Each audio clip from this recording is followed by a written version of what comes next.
Breno, Oi, quem me chama? desculpa, eu, Diga lá. André, Oi, tudo diga bom? lá. Eu, eu- essa passagem, ela É, me lembra um pouco também Maquiavel. Não sei é, se você concorda comigo. Acho que é nos discursos, ele fala alguma coisa assim, de que a república só se fortalece, só se só continua sendo uma república se ela está em constante expansão. é. E aí eu não sei, eu conheço um pouco de Maquiavel, mas não de Tucídides. Não sei se o Maquiavel seria um leitor de Tucídides. Ele cita muito Tito Livio, e o Tá, Políbio, não cita o Tucídides, né? tá. Eu não me lembro se ele diz exatamente isso, né? Se uma república precisa estar em constante expansão, se ela pode se expandir constantemente, né? Eu conheço Maquiavel como leitor, né? Não vou me meter a besta como é que fala? De pretender conhecer, mas eu estou me segurando para não fazer as analogias com Maquiavel, porque são várias, né? São várias, entre não só o príncipe, mas como você falou, os discursos, né? São praticamente quase que autoevidentes. Que o Maquiavel tenha lido Tucídides, para mim é fora de dúvida. A tradução do Lorenzo Valla para o latim, ela é de meados do 400, se não me falha a memória, né? E o Maquiavel, ela é contemporânea do nascimento do Maquiavel. Maquiavel é de 1469, né, que ele nasce, e a tradução de Lorenzo Valla é por aí, 1460, 1470, pouco mais, pouco menos. Então já havia uma tradução para o latim disponível para ele. Ele leu seguramente essa tradução. Do Políbio, por exemplo, não havia. Políbio todo aquele problema, se ele conhecia ou não o livro sexto, a única alusão no parágrafo segundo do livro primeiro e tudo mais, mas né, deixa para lá. Então, eu arriscaria uma resposta quase genérica, né? Sempre que você detectar uma semelhança entre uma passagem de Tucídides e uma de Maquiavel, eu arriscaria dizer que não é mera coincidência. Né? Não é um eco de alguém que leu, de alguém que conhecia muito bem o texto que leu e fez um ótimo uso desse texto. Mas isso é palpite meu, eu precisaria, né, como eu falei, eu conheço Maquiavel como leitor, eu não sou nenhum estudioso da obra desse pensador, então não vou arriscar grandes ilações. Mas eu diria que não vem por acaso, tudo bem? Não sei se eu contemplo a tua observação. Não vou me deter sobre isso, né, como eu falei, eu estou me segurando para não fazer os paralelos, porque valeria um curso, né, Maquiavel leitor de Tucídides. Né, daria um curso tranquilamente e teria pano para manga a rodo. Beleza? Mas obrigado pela tua observação. Vamos, senhores? Quero ouvir vocês. Alguém quer colocar, dar dó, interromper? Dó de Professor, Oi, por favor, manda lá. desculpa te interromper. Não, não tem, não Durante a tem problema. Gente, é leitura, para isso. Vamos lá. eu fiquei com uma dúvida que eu cheguei a anotar aqui, e agora durante a explicação também não ficou muito clara, por que Nícias ele tem que liderar esse projeto que foi aprovado pela Assembleia? Se é como se fosse um dever por ele fazer parte da Assembleia, porque ele era o comandante anterior, porque ele já tinha declarado que ele era extremamente ao contrário a isso e ele abandona. Então por que ele é obrigado a Não, retornar? não, não, não, não, calma. Nícias não abandona. Nícias não abandona. Ele foi eleito contra a vontade. Ele não queria ser eleito comandante dessa expedição, mas ele foi eleito. Quer dizer, os atenienses colocaram ele lá. Ele poderia ter abandonado. Nícias é um sujeito que ocupa uma posição paradoxal em vários sentidos. Agora que era a hora de ter abandonado a expedição, ele não abandona, né, antes de se lançar ela. Porque se por um lado ele vê o tamanho do perigo, por outro lado, tem um problema de prestígio, né, como assim você vai, né, deixar a cidade na mão na hora que o povo mais confia em você? Segundo, uma coisa que nunca me saiu da cabeça, existe a voz do diabinho falando na orelha de Nícias. Lembra? Tudo que eles sabem tudo que os atenienses sabem sobre a Sicília é por ouvir dizer. Né? Nem Nícias, nem Alcibiades nunca estiveram lá, não tem a menor ideia da distância da Sicília, do tamanho da Sicília. Grosseiramente falando, Nícias exagera do ponto de vista pessimista, muito embora fosse bem realista, pelo que Tucídides vai relatar depois.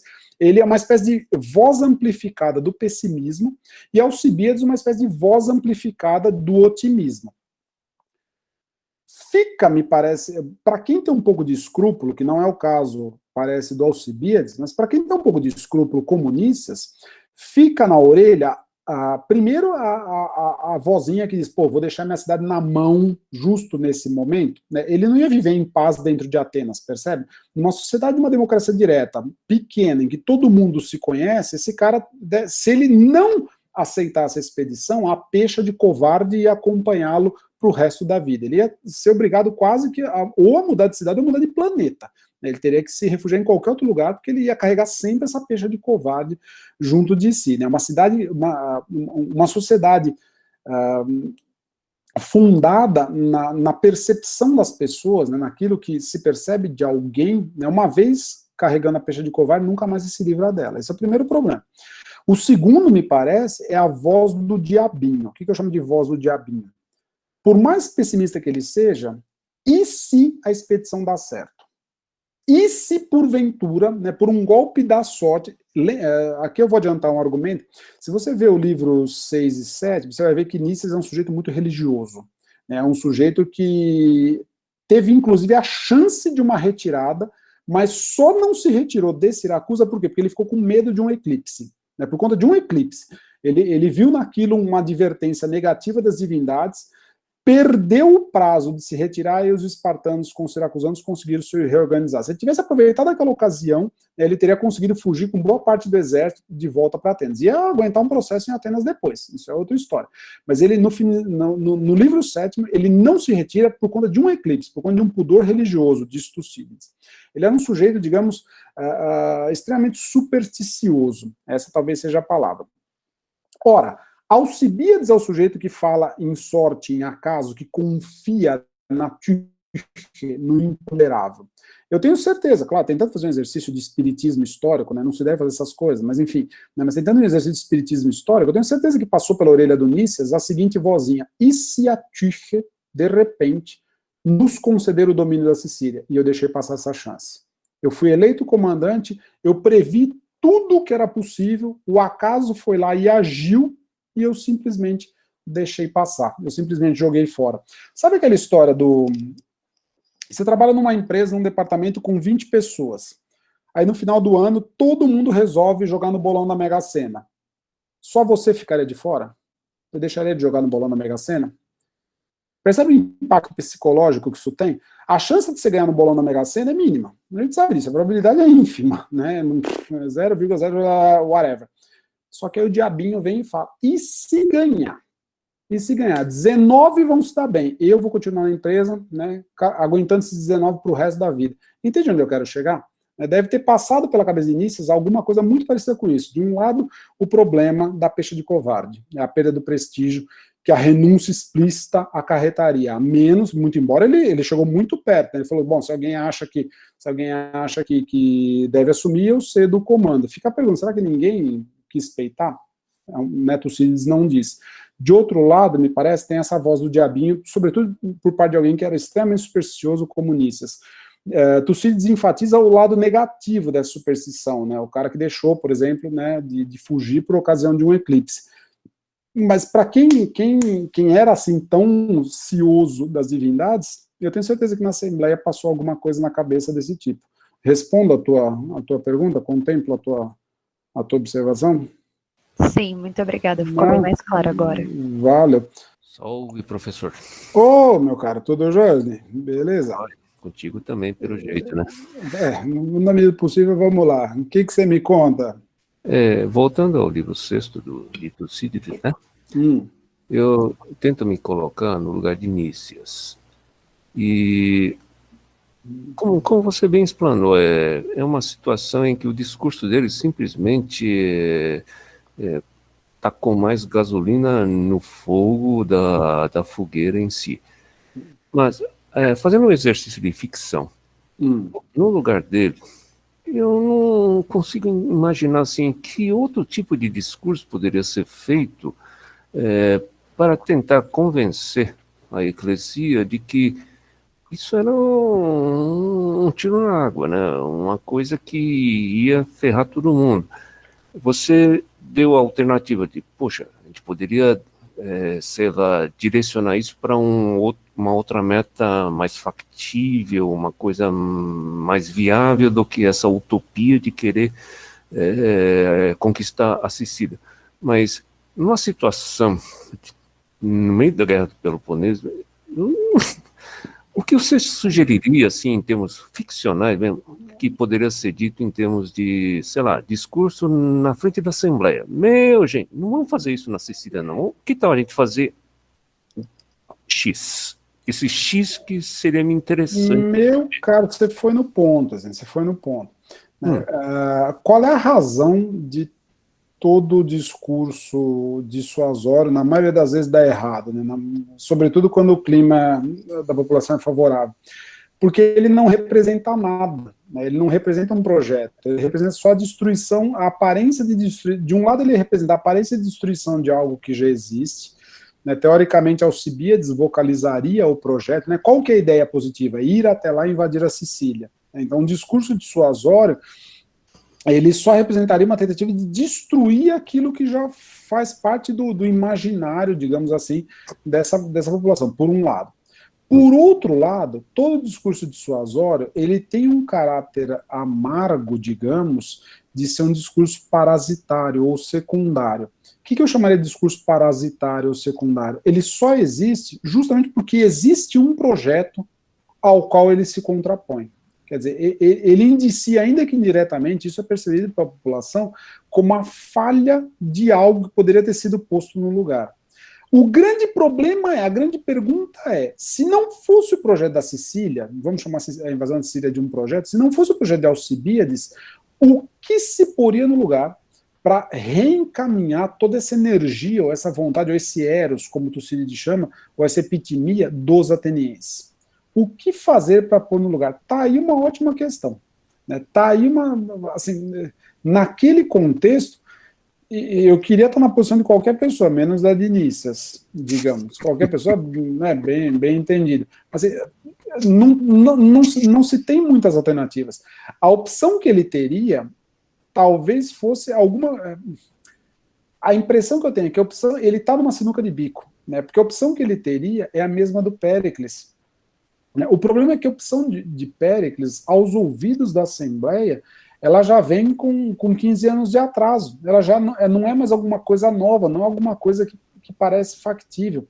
Tenta imaginar, por exemplo, a gente vive esse dilema até hoje, né? Tenta imaginar você tentar, nos dias de hoje, propor um programa de governo X de finais dos anos 90.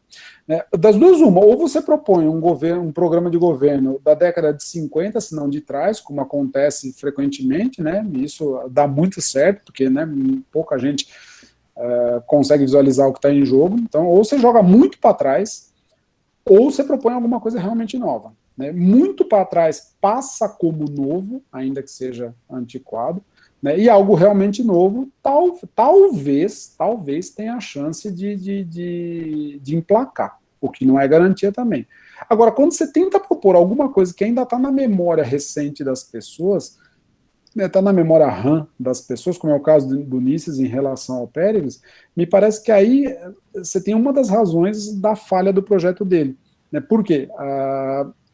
Dizer para os atenienses, olha, vocês precisam não mais lutar em duas frentes, segurar a onda, garantir o que você já tem, eles vão rebater na hora, falar, não, mas isso a gente já fez lá atrás, né, nós não aguentamos mais. Naquela ocasião a gente tinha uma guerra que nos gerava renda, e agora nós estamos há 6 anos parados. Você tem o problema, é o paradoxo da própria paz de Nícias. Né, a própria paz que ele se empenhou tanto para assinar, no limite foi quase que um suicídio para pessoas como ele. Né? Por quê? Porque tudo que ele queria era a paz, mas justamente ao conseguir essa paz, ele foi visto pela população como um campeão de boas intenções. E por ser visto como um campeão de boas intenções, por isso ele foi eleito para comandar. Você percebe a mudança de ventos na Assembleia?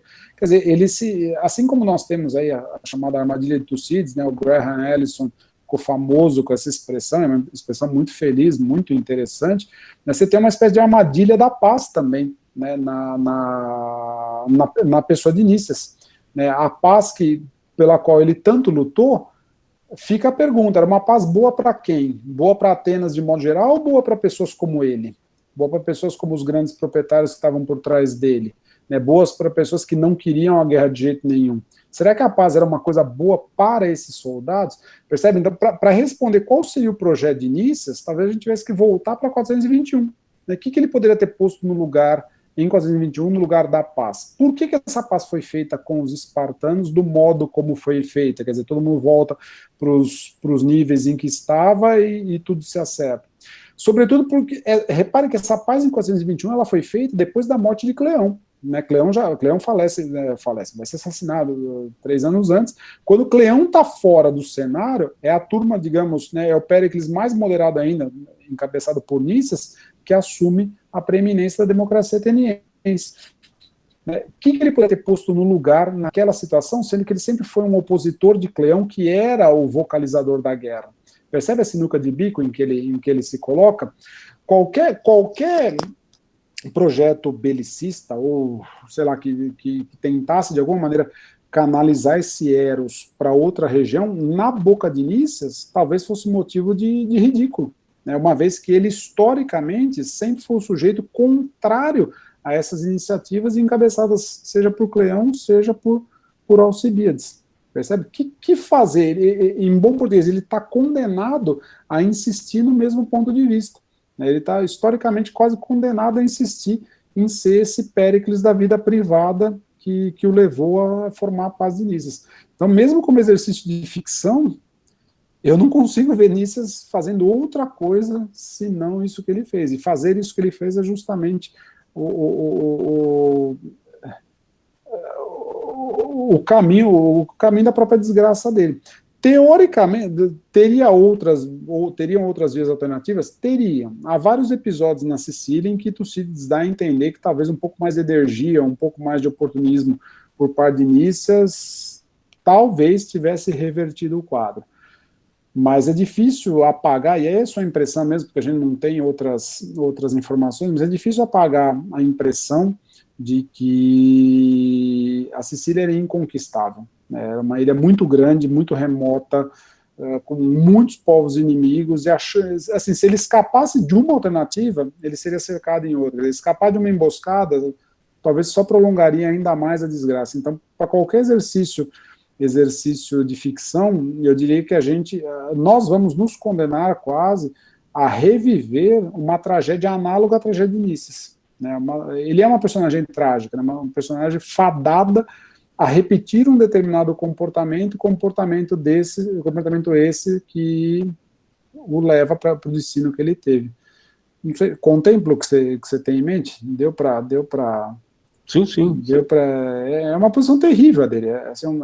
Você fica mal. Depois que você lê o livro 6 e o livro 7, você fala, nossa, são os livros mais bem amarrados das histórias, né? É incrível, porque os livros mais bem acabados, é literalmente uma tragédia siciliana. E, no entanto, são os que você sai e fala, nossa, o que fazer, né? Que solução, que desgraça. Né? Beleza? Mas muito obrigado pela pergunta, meu cara. Essa é um dilemaço. Deixa eu só dar uma xeretada aqui no chat. Tem o Felipe pergunta: Xenofonte fala algo nas Helênicas ou outro livro sobre esse golpe? Nas Helênicas, Xenofonte pega literalmente de onde tu se disparou. Então, de 411 para diante. Ele vai tratar do golpe de 404.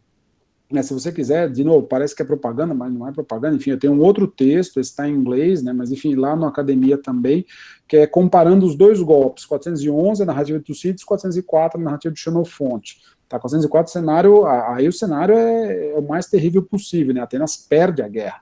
É o momento em que Atenas é obrigada por Esparta a implantar uma oligarquia, aí é reino do terror mesmo. Dura 1 ano e 3 meses, aí você tem uma mudança radical no cenário político. Tá? Então, Xenofonte, ele toca no golpe de 404, é o golpe do fim da guerra, não 411. Tá? Muito embora as semelhanças sejam gritantes, né? Você tem quase que um template de um para outro. O Rodrigo pergunta: professor, aparentemente os atenienses apenas conseguiram seguir ou visualizar seu encaminhamento político como um império, ou ao menos ações imperiais. Os ataques a Sicília. A paz não parece ser uma opção. De alguma maneira você retoma a questão do Osni, né? Quer dizer, o paradoxo do Nícias, a armadilha do Nícias. a paz ou um sistema de equilíbrio entre Atenas e Esparta é mais ou menos... Péricles pensa em termos de equilíbrio dinâmico, né? Nícias pensa em termos de paz. Agora, a paz naquela circunstância eu diria que é praticamente impossível. Péricles teve, bem entre aspas, a sorte de morrer na época certa. Né? Péricles, alguém vai me matar agora. Péricles, assim como Jim Morrison, assim como vários outros que morreram jovens, né, tiveram a sorte de morrer na época certa. Se tivesse envelhecido um pouquinho mais, estaria como, sei lá, Mick Jagger e outros tantos aí que, né, enfim, deixa pra lá, pelo amor de Deus. Preferência, cada um tem as suas, não vem ao caso. Tá? Mas ele teve a sorte de morrer na época certa e não pagou o preço da tragédia. Ulisses é o sujeito que pagou esse preço. Beleza? Estou só brincando, hein, moçada? Pô, não vamos dizer que, né? Whatever. Mas digam lá, eu vi que alguns de vocês pularam na janelinha aqui, acenderam a janelinha, a câmera e tal. Fiquem à vontade para colocar mais questões, se for o caso. Eu tentei só ver no chat aqui, mas fiquem à vontade para abrir o microfone.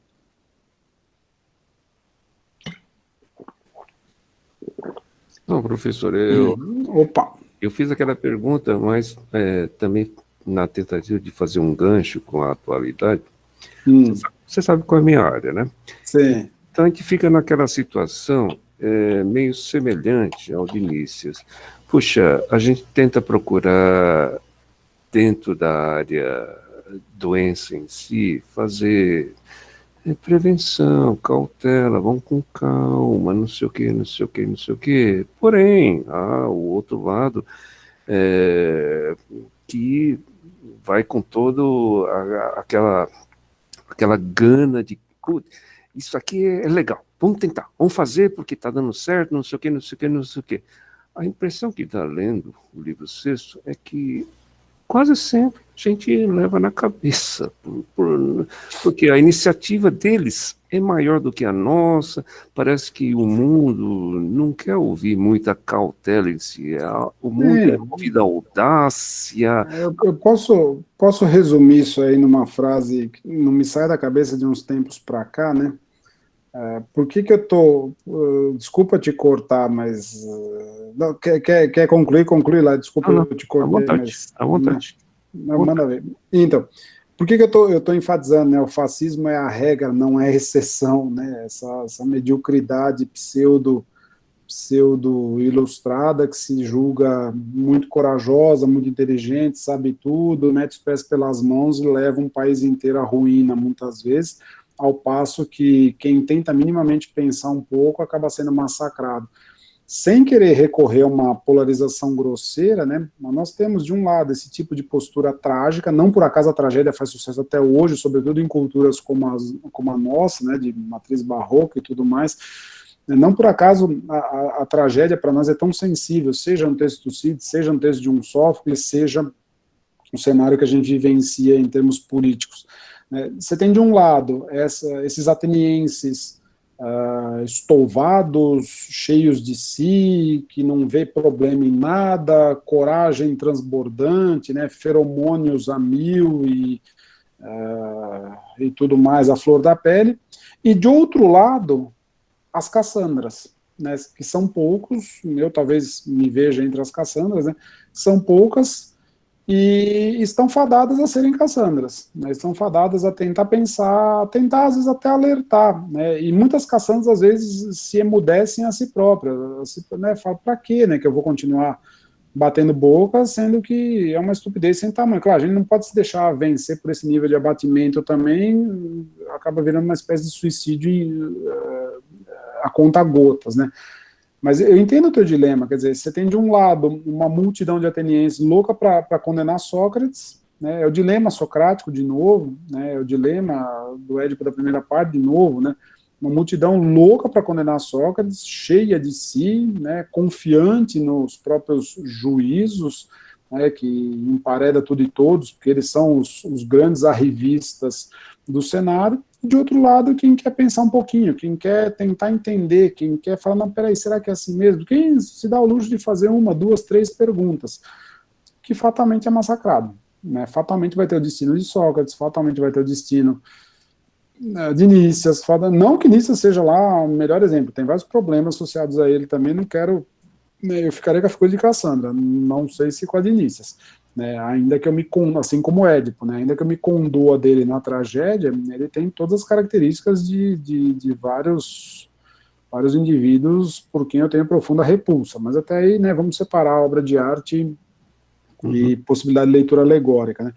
Mas eu diria que esse é o nosso dilema, quer dizer, estamos do lado das Cassandras, né? Quem nesse mundo, quem nesses dias pode se dar ao luxo e tem vontade, que é uma conjunção raríssima, dedicar 2 horas, sei lá quantas horas na semana, né, a gente está dedicando, para falar sobre Tucídides e tentar refletir sobre paralelos. É um luxo tremendo, né, e é um luxo, né, enfim, com várias implicações. E mais, né, é um luxo cassandrico, eu diria, porque talvez nós estejamos só contemplando com mais vagar os contornos da nossa própria sepultura, né, sem querer ser... Eu já sou uma pessoa...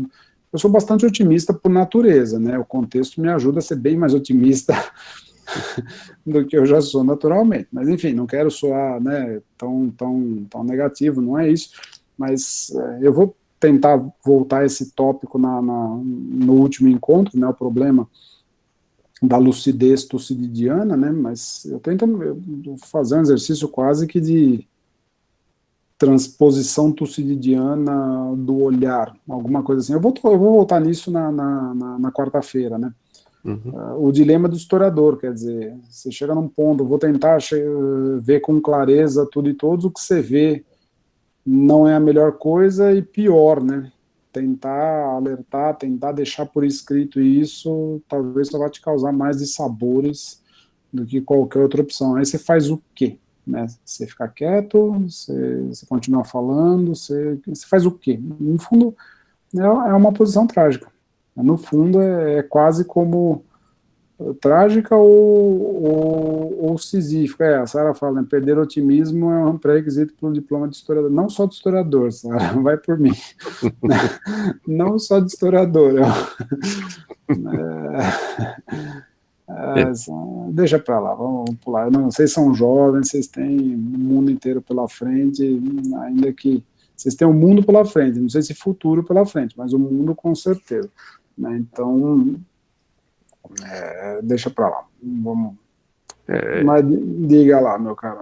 É aquela situação, a mesma situação dos velhos na Assembleia que tem receio, né, de simplesmente dar o seu aval ao argumento de Nícias, ou seja, vamos lá, vamos tentar... Não, receio ou endossaram, né? O Tucídides fala que eles endossaram. Eu acho que deve ter sido endossado mais por negligência em si, ou seja, por... Não, volta lá no 23, se eu não me engano, quer ver? Ele diz que os velhos queriam também, quer ver? Eu lembro disso. A força tão grande seria dos mais idosos, 24, por pensarem que conquistariam os lugares para os quais iriam navegar. Né, fiados na certeza de que, né, uma força tão grande não estaria sujeita a um desastre. Quer dizer, os idosos também. O tiro de Nícias, entre aspas, saiu pela culatra em todos os sentidos. Né, em todos os sentidos. Ele conseguiu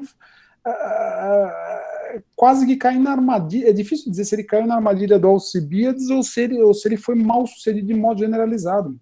É a posição trágica por definição. Né, tudo deu errado para ele desde os discursos. Né, até o prolongamento da expedição, percebe? Com certeza.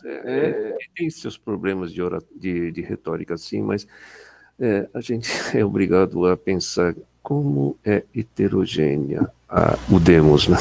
Sim, Nossa, sim. Isso é o tipo de coisa que na política acho que deve ser sempre levado em consideração, né? Não é uma homogeneidade. Sim, tem esse outro problema. Sim, tem esse outro... pessoal, estou vendo... Michele, fica à vontade, porque quem precisa sair, moçada, relaxa. Estou vendo o pessoal coisando, desencane, não esquente a cabeça, não vou prendê-los por nada, então relaxa. Tá? Mas assim, voltando, né? Cara, para nem tocar nesse ponto, né, a questão da heterogeneidade da composição da Assembleia, né, quem participava, quando participava, que tipo de interesses mobilizava a Assembleia. Eu queria muito, a gente não tem esses dados, né? Você não tem dados estatísticos do passado, mas eu gostaria muito de conhecer quais os motores principais. A gente tem vários indícios, mas não tem um estudo sistemático por justamente falta de material. Mas seria ótimo poder conhecer os motores dessas assembleias, né, e o que motivava cada participação. Se a gente tivesse como ter, sei lá, uma ata da eclesia por sessões, ou sei lá, sessões principais, eu tenho certeza que a gente teria uma análise muito diferente desse quadro que a gente consegue montar mal e porcamente com esses pequenos indícios disponíveis. Entendeu? Tem esse outro, para nem tocar nesse outro fator, né? Quem julgou Sócrates, quem condenou Sócrates, quem aprovou, né, Nícias ou Alcibíades, quer dizer, parece que Tucídides dá a entender que foi uma espécie de aprovação generalizada, foi quase uma aclamação, né? Mas é evidente que deve ter tido um grupo que votou pelo Nícias também, né? Deve ter tido uma espécie, em várias assembleias, nessa não é diferente, o Tucídides diz, né, vários oradores falaram pró e contra, né? Será que falaram todos a mesma coisa? Ele próprio, Tucídides, ele sumariza, né, vários argumentos na boca de uma pessoa só, né? Quase como se fosse uma construção alegórica. Fica a pergunta, né? Será que todo mundo falou uma coisa só? Assim como no caso lá de Péricles, tinha um grupo que queria fazer a paz com Esparta, será que não havia um grupo minoritário também que tentou uma via alternativa, só que essa voz foi silenciada pelo historiador, sabe-se lá por que razão?